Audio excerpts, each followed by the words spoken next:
দর্শক, আজকে আমরা চলে এসেছি পঞ্চগড় জেলার বোদা উপজেলার ধরধরা গ্রামে। এখানে আমরা ভুবন দাদার করলা চাষের ক্ষেতে এসেছি। তো আজকে আমরা করলা চাষ সম্পর্কে ভুবন দাদার কাছ থেকে বিস্তারিত জানব।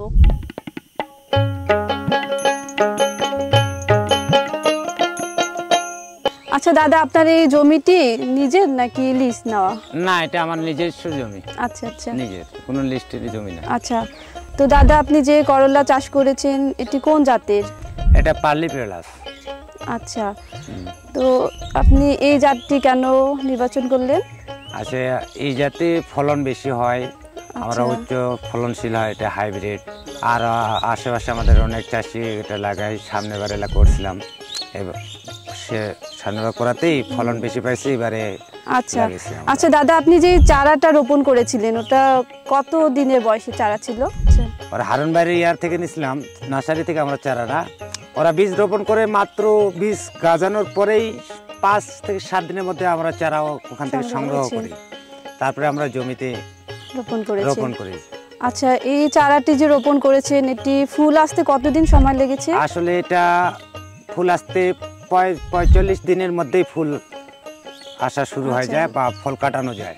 আচ্ছা আচ্ছা আচ্ছা দাদা, আপনি যে জমিটা প্রস্তুত করেছেন, হ্যাঁ, এটা প্রস্তুত প্রণালীটা কি রকম করে করেছেন? কতটুকু সার দিয়েছেন?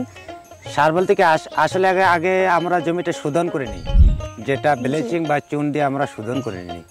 তারপরে ভালো মেডিসিন বা ফুরাডন কীটনাশক দিয়ে মাটিটাকে যত সব জীবাণু আছে সম্পূর্ণ আমরা আগে মুক্ত করে নিই মাটিটা। তারপরে গোবর টোবর যা জৈব সার টার আছে সব কিছুই মিলেই দিয়ে মাটিতে সেভাবে আগেই 15 দিন আগে মাটিটা আমরা তৈরি করে নিয়ে নিই, তারপরে আমরা চারা রোপণ করি, যাতে এখানে কোনো মাটিতে জীবাণু না থাকে। আচ্ছা, এই চারার কি কোনো রোগ বালাই আছে? না না না, রোগ বালাই নেই। আচ্ছা দাদা, আপনার এই কত শতকের মধ্যে কতগুলো চারা রোপণ করেছেন? এখানে আমাদের 50 শতকের মধ্যে চারা আছে 1000। আচ্ছা, এগুলো আপনি ফলন হওয়ার পর থেকে হারভেস্ট কিভাবে করছেন, বাজারজাতকরণ কিভাবে করছেন? এটা হারভেস্ট তো কালকেই করছি, বিক্রিটা আমরা মন হিসেবে বিক্রি করি।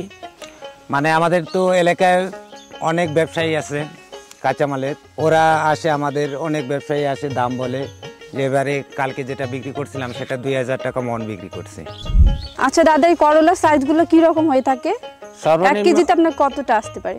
1 কেজি একটাই আসবে না, একটা করলে 700 গ্রাম পর্যন্ত আসে। 700 গ্রাম 300 সর্বনিম্ন, এটা আর কি 300 থেকে 250 গ্রাম। বিশাল বড়। হ্যাঁ, বিশাল বড়। আর দুইটা খাচ্ছে কোনা, আবার দুইটাই কেজি হয়ে যায় প্রায়। বাজার মূল্য কি রকম পাচ্ছেন?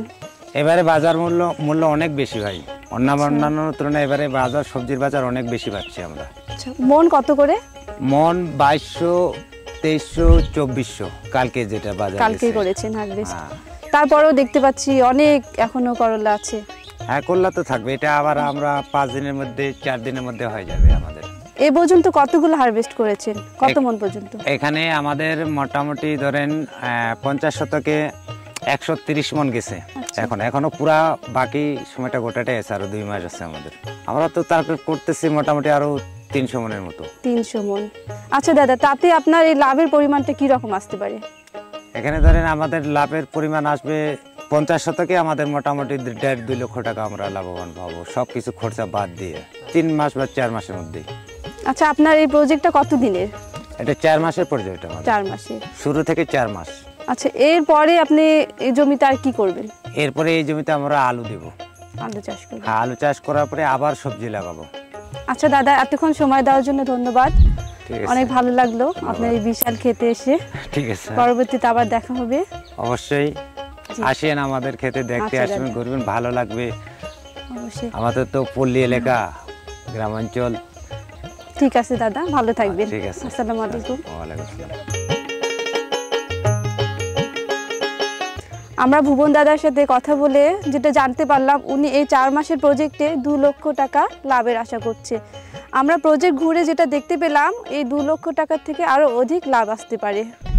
আপনারা যারা উন্নত মানের সবজির চারা খুঁজছেন তারা আমাদের স্ক্রিনে দেওয়া নাম্বারে যোগাযোগ করুন, আমাদের কাছে সকল ধরনের সবজির চারা পাবেন।